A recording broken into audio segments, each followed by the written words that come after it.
रुक करते हैं खबरों की। आज बीजेपी की कॉर्पोरेट बॉम्बिंग एक साथ 75 जिलों में हुंकार भरेंगे बीजेपी के नेताजी हैं। प्रेस कॉन्फ्रेंस के जरिए संकल्प पत्र करेंगे पेश। सांसद, विधायक, मंत्री, बड़े नेता बताएंगे लेखकों का।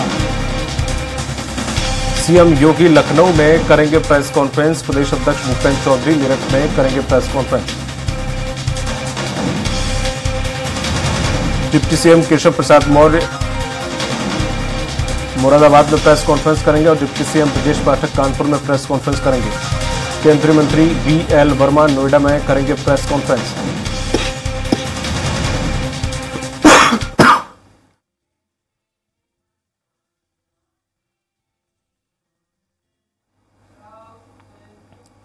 यूपी में चुनावी घमासान जारी है। आज यूपी के अलग अलग हिस्सों में भी सियासी पारा हाई रहेगा। एक तरफ एमपी के सीएम डॉक्टर मोहन यादव अखिलेश यादव के गढ़ में हुंकार भरेंगे, तो वहीं दूसरी तरफ विपक्षी भी पश्चिमी यूपी में बीजेपी के गढ़ में सेंध लगाने के मकसद से जनसभा करेगा। एमपी में सीएम मोहन यादव मैनपुरी में भाजपा प्रत्याशी जयवीर सिंह के नामांकन में शामिल होंगे और जयवीर सिंह मैनपुरी से सपा सुप्रीमो अखिलेश यादव की पत्नी डिंपल यादव के खिलाफ मैदान में उतरे हैं।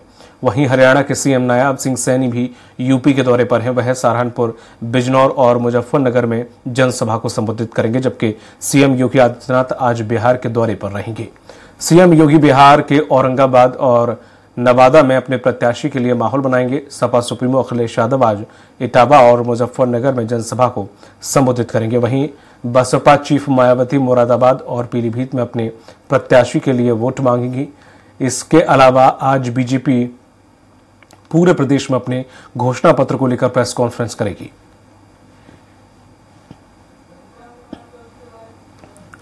अधिक जानकारी के साथ जुड़ गए हैं घनश्याम निशान चौरसिया, हमारे सहयोगी। घनश्याम, क्या कुछ अपडेट? देखिए दीपक, आज बड़ा महत्वपूर्ण दिन है उत्तर प्रदेश की राजनीति के लिए, लोकसभा चुनाव को लेकर के, क्योंकि दूसरी सबसे बड़ी दल है समाजवादी पार्टी और उनके गढ़ में मध्य प्रदेश के मुख्यमंत्री डॉक्टर मोहन यादव आज हुंकार बनेंगे। तकरीबन 2:30 बजे के लगभग में वो वहां पे पहुंचेंगे और भारतीय जनता पार्टी के जो प्रत्याशी हैं जयवीर सिंह, उनका नामांकन में वो शामिल होंगे, उनका नामांकन कराएंगे और नामांकन के बाद सैफई में एक बड़े जनसभा को संबोधित करेंगे। और आपको जैसा कि पता ही है कि सैफई मुलायम सिंह यादव, अखिलेश यादव, यानी कह सकते हैं कि समाजवादी पार्टी का एक सबसे बड़ा गढ़ है, उनका घर है, उनका वहां पे परिवार है। वहां पे जाकर के जो है डॉक्टर मोहन यादव वहां पे हुंकार भरेंगे और अखिलेश यादव के खिलाफ वो सब सारी बातें करेंगे जो भारतीय जनता पार्टी एक तरीके से कह सकते हैं कि उनको प्लांट करके यहां पे लेकर के आई है और कहीं ना कहीं उनकी मुश्किलें बढ़ाते हुए दिखाई देंगे। आज लगभग 2:30 बजे के तकरीबन वो पहुंचेंगे डॉक्टर मोहन यादव। और इसके अलावा अखिलेश यादव भी कई जिलों के दौरे पे हैं, मायावती भी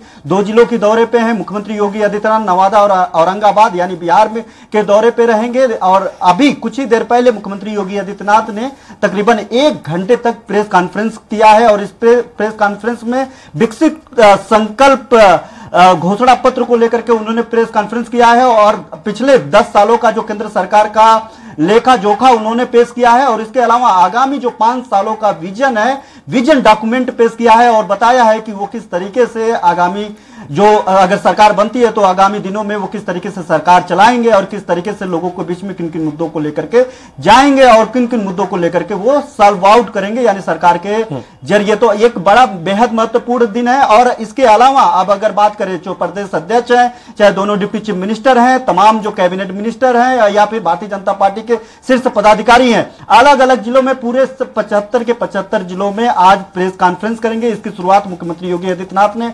भाजपा प्रदेश कार्यालय पे शुरू कर दिया है और कमोबेश ये स्थिति पूरे भारत में है कि भारतीय जनता पार्टी के जो लीडर हैं, बड़े जो जहां पे सरकार है, वहां के मुख्यमंत्री, डिप्टी चीफ मिनिस्टर, वहां के प्रदेश अध्यक्ष, जो बड़े शीर्ष नेता हैं, वो लोग हर जिलों में जाकर के इस तरीके से प्रेस कॉन्फ्रेंस करके जो विकसित भारत संकल्प विजन डॉक्यूमेंट है यानी घोषणा पत्र है भारतीय जनता पार्टी की, उस घोषणा पत्र को लेकर के लोगों के बीच में प्रेस कॉन्फ्रेंस के जरिए जा रहे हैं और अपना जो लेखा जोखा है 10 साल का जो इन्होंने काम किया है, जिन बातों को लेकर के लोगों के बीच में जाना है और किन बातों को लेकर के आगामी 5 सालों में वोट मांगेंगे, उन सब सारी बातों को लेकर के प्रेस कॉन्फ्रेंस कर रहे हैं। मायावती लगातार सक्रिय हो गई हैं। पिछले 6 तारीख से 6 अप्रैल पे पहले दिन अगर बात करें तो नगीना से उनके जो भतीजे हैं आकाश आनंद, उन्होंने जनसभा की शुरुआत किया था। उसके बाद उन्होंने पीलीभीत, मुजफ्फरनगर, पश्चिमी उत्तर प्रदेश में शामली और नासिक उत्तराखंड का दौरा उन्होंने किया था। अब उत्तर प्रदेश में पश्चिमी उत्तर प्रदेश के दौरे पर रहेंगी।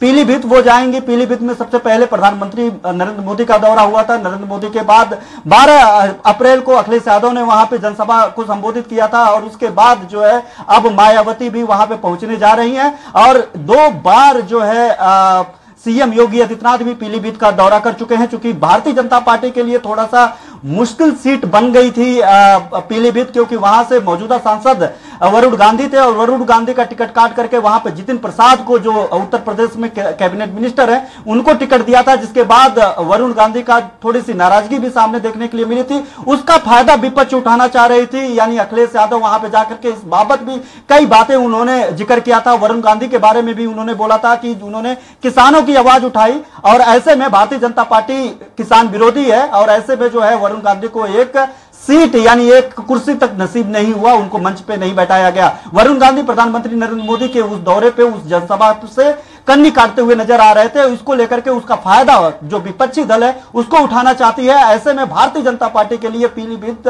काफी जो है थोड़ा मुश्किलों भरा हुआ दिखाई दे रहा था और ऐसे में सीएम योगी आदित्यनाथ लगातार वहां के दौरे कर रहे हैं। 2 दौरे उनके पूरे हो चुके हैं। बताया जा रहा है कि एक दौरा और भी उनका 19 तारीख के पहले वहां पे लग सकता है। तो पीलीभीत के लिए आज जो है बेहद महत्वपूर्ण है।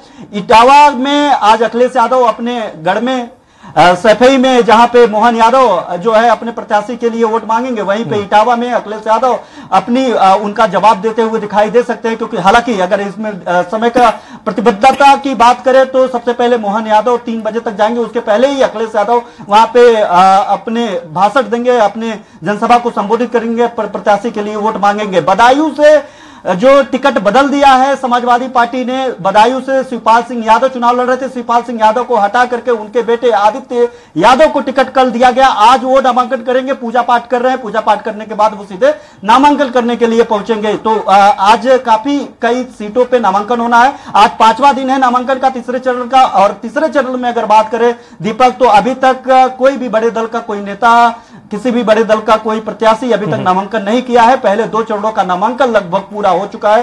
तो अगर ओवरऑल बात करें तो काफी सरगर्मियां उत्तर प्रदेश में देखने के लिए मिल सकती है, जहां पे मोहन यादव के गढ़ में मुश्किल खड़ा करते हुए दिखाई देंगे, समाजवादी पार्टी के घर में, उनके कुनबे में जाकर के, वहीं पे अखिलेश यादव उसको बचाते हुए दिखाई देंगे और मायावती भी अपनी जो खोई हुई बिसात है उस बिसात को वापस लौटाने की कोशिश करते हुए दिखाई देंगे। उन्होंने हालांकि कल एक नया सिगुफा छोड़ दिया है। उन्होंने कल एक बड़ा बयान जारी कर दिया। उन्होंने मुसलमानों को लेकर के बयान मायावती ने जारी किया। उन्होंने कहा कि अगर मुसलमान वोट बचता है तो भारतीय जनता पार्टी को हराना बेहद मुश्किल होगा और आप लोगों ने समाजवादी पार्टी को वोट देकर के देख लिया है और अगर वो नहीं हरा पाते हैं तो आपका बटना बेहद महत्वपूर्ण है कि आप बटे ना। ऐसे में वो भारतीय जनता पार्टी को हराने के लिए समाजवादी पार्टी को नहीं, बसपा को वोट दे। और अगर बसपा की सरकार आती है तो पश्चिमी उत्तर प्रदेश को एक नया राज्य बनाया जाएगा। उन्होंने इस बाबत ऐलान किया कि अगर बसपा सरकार में आती है केंद्र में किसी तरीके से, तो पश्चिमी उत्तर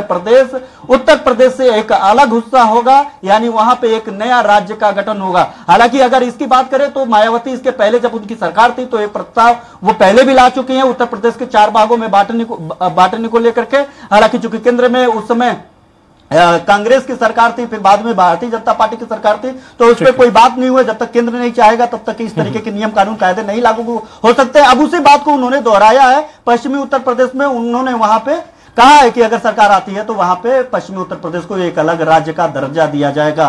तो बेहद महत्वपूर्ण दिन है दीपक। आज अखिलेश यादव भी लगातार भारतीय जनता पार्टी के इलेक्टोरल बांड को लेकर के उनको घेरने की कोशिश कर रहे हैं, लगातार किसानों के मुद्दों को लेकर के घोषित कर रहे हैं, जाति जनगणना को लेकर के लगातार बात कर रहे हैं। तो जी तमाम जानकारी साझा करने के लिए बहुत बहुत शुक्रिया आपका घनश्याम। तो ये थे हमारे सहयोगी घनश्याम, जिन्होंने जानकारी दी है कि आज उत्तर प्रदेश के लिए दिन काफी गहमा गहमी राजनीतिक तौर पर है, क्योंकि एक तरफ जहां पर सीएम यादव पहुंच रहे हैं अखिलेश के गढ़ में, मैनपुरी में, जहां उनकी पत्नी चुनाव लड़ रही हैं, वहां पर वो अखिलेश यादव की जो अब तक के शासन में उनकी जो कमियां थी वो रखेंगे, यादव समाज के लिए क्या कुछ उन्होंने किया, उत्तर प्रदेश के लिए क्या कुछ किया और जो करना चाहिए था वो नहीं किया, किस तरह से उनके समय में गुंडा राज वहां देखने को मिला, तमाम जो एक कमियां हैं उनके सरकार की जब रही वो रखेंगे। साथ ही साथ उनकी जो सपा के कार्यकाल के दौरान कौन कौन से भ्रष्टाचार हुए तमाम बातें रखेंगे। वहीं अखिलेश यादव भी इटावा में सभा करने वाले हैं, मायावती भी अपने भतीजे के साथ लगी हुई हैं, तमाम सारे नए नए वादे और नए नए सिगूफे छोड़ रही हैं कि कैसे भी करके हमें जिताएं, हम मुसलमानों के लिए काम करेंगे, हम उत्तर प्रदेश के लिए काम करेंगे, पश्चिम उत्तर प्रदेश को एक नया राज्य बनाएंगे। तमाम तरह की राजनीतिक उठापटक चल रही है। वहीं उत्तर प्रदेश में प्रेस कॉन्फ्रेंस का दौर भी शुरू हो चुका है।